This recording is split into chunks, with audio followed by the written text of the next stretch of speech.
I have 3 tips for you if you want to start your outdoor lifestyle, so stay tuned.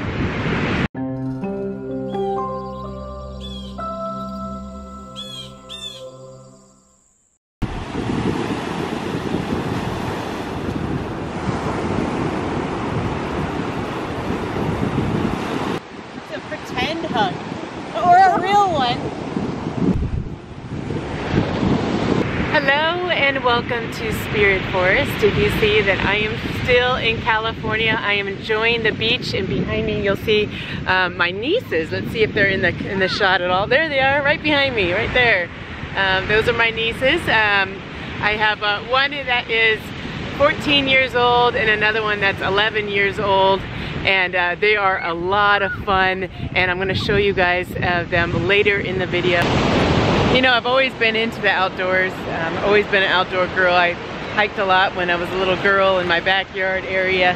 We had like a little nature center, but after my divorce, it really, I don't know if it just hit home or I just became who I was supposed to be, and so I got really into the outdoors, and I created this YouTube channel, and I was inspired by other people that are on YouTube as well to continue this. And my subscribers, you guys have been so wonderful to me, that I've been able to live this lifestyle, and I'm just so happy and so blessed. And if you are considering being an outdoor person, I do have these tips, and you know, throughout all of my videos, and you know, I think it's like 150 videos or so, you'll see that I have a lot of videos regarding the outdoor lifestyle, so check them out for sure. You know what, I was gonna go surfing today and I was gonna do a video for you guys of me surfing, and well, you probably don't want to see it because I really suck at surfing, but you know, it just kind of tells me that and the surfboard area, it's closed, and if you look, the waves really aren't that good today, so it's totally fine that I'm not surfing. But you know, and I'm not good at it, and it's okay. Sometimes it's just the attempt of surfing. It just gives you such a good reward, and those of you that haven't hiked or backpacked or any of that, just attempting it means something. So get out there and attempt this, because it's a lot of fun. This outdoor lifestyle is so much fun, and I don't want you missing out. I think I have some tips for you guys to help you feel a little bit more comfortable in the outdoors. So here's tip number 1. So I have my niece Kaylin with me, which I am told by my sister she is my little mini-me. She's an adventurous girl. She loves to go out and try new things. Is that right? Yes. Yes. So one of my first tips is knowing your fears. When you're out in the wilderness and you're taking on the outdoors for the first time, you really need to know your fears and what they are so you can accommodate to them. So, Kaylin, I am going to ask you, what is your fear? Spiders. Spiders. So what would you do to help you? Let's say we were going to go camping. What would we do to help you with that spider fear? Keep me in a cave with spiders. In a cave? Yeah. Oh, so you wanna actually be with a bunch of spiders? Yeah. And then you're gonna get used to spiders. Is that what you're doing to do? No. How's being in a cave gonna help you? So I can get used to the spiders and kind of like know what they're gonna do. That is amazing to me that she is that way. That is like, she is my mini-me. So you know what my fears is? Yeah. Is I have a fear of heights. So you know what I did? What? I started a rock climb. So like you have a fear of spiders, so you're going to be around a lot of spiders to get used to them. Yes. I have a fear of heights, and so I am going to climb up really high, so I don't have that fear anymore.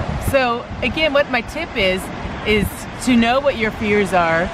And what we're saying here is get used to that fear. So let's say you are, you're scared of spiders. Maybe be in an environment that has spiders, but know how to work around it. So really understanding your fears. When it comes to fears, what I'm asking you to do is just do little baby steps. If you are brand new to the outdoors, you know, start in a park. For example, just take off your shoes, walk in a park, feel the grass under your feet, you know, and just start that way. A lot of people say, I'm ready to backpack, and they've never backpacked, they've never camped before, and it ends up being really a scary experience. So what I ask people to do is to, you know, just try it at maybe a car campground, or if you saw my video with my sister, how she tried it with a KOA campground, which is a campground that has all the amenities.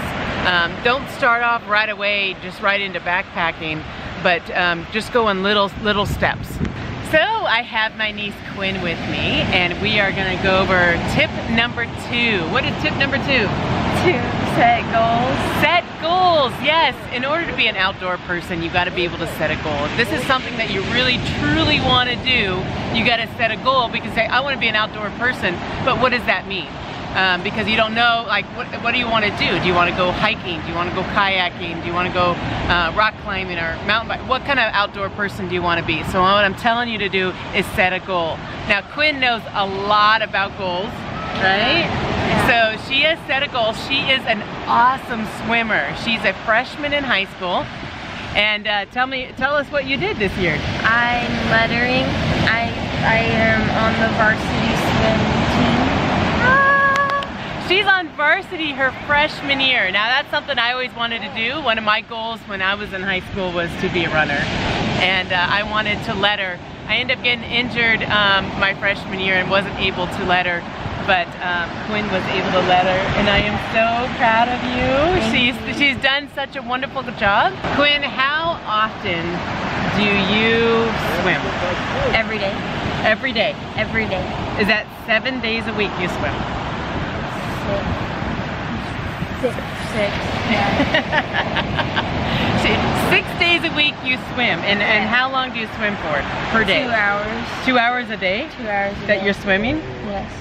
That is a huge goal. So in order for her to get into varsity, she has swum 2 hours a day for 6 days. That is pure commitment. That's where you get that from me. So that's great. Thank you, Quinn, for being on. You're welcome.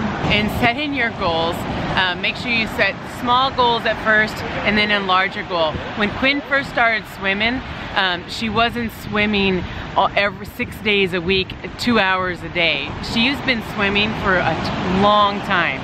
So just set your goals to be small and then work up to that. The same thing with me as I'm an outdoor person.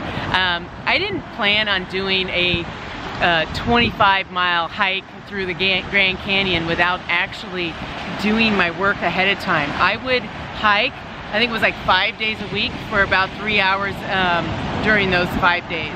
So, you know, set your goals and work up to it. So my goal was to hike the Grand Canyon. For tip number 3 is to be prepared. I didn't just get into my outdoor lifestyle by myself. I had people that I knew, I joined groups that I knew. There's plenty of places that you can go to get prepared. I have taken survival courses as well. I'm also training for the search and rescue team here in Colorado, I'm in California right now, but in Colorado I'm training for the search and rescue team. So I'm constantly preparing myself to be in the outdoors, and what I'm doing is I'm asking you to do the same thing. Don't plan on being a mountain biker with ever mountain biking with anyone and just decide to go. You know, plan it ahead of time, know the people that are experts in it, play with them for a little bit, and then when you want to start doing some solo adventures, then go that route. I do offer classes. A lot of my classes are full, but you can join my waiting list as well. I offer classes for females that would like to know a little bit more about the wilderness, and I do it in a kind of a fun environment, very easygoing. I'm not very strict. We just kind of sit around and we talk. We'll go backpacking, we go hiking. You come out to Spirit Forest and we'll do some camping. I want to thank you for joining us for another Spirit Forest video, and we'll see you guys on the next video. Bye-bye.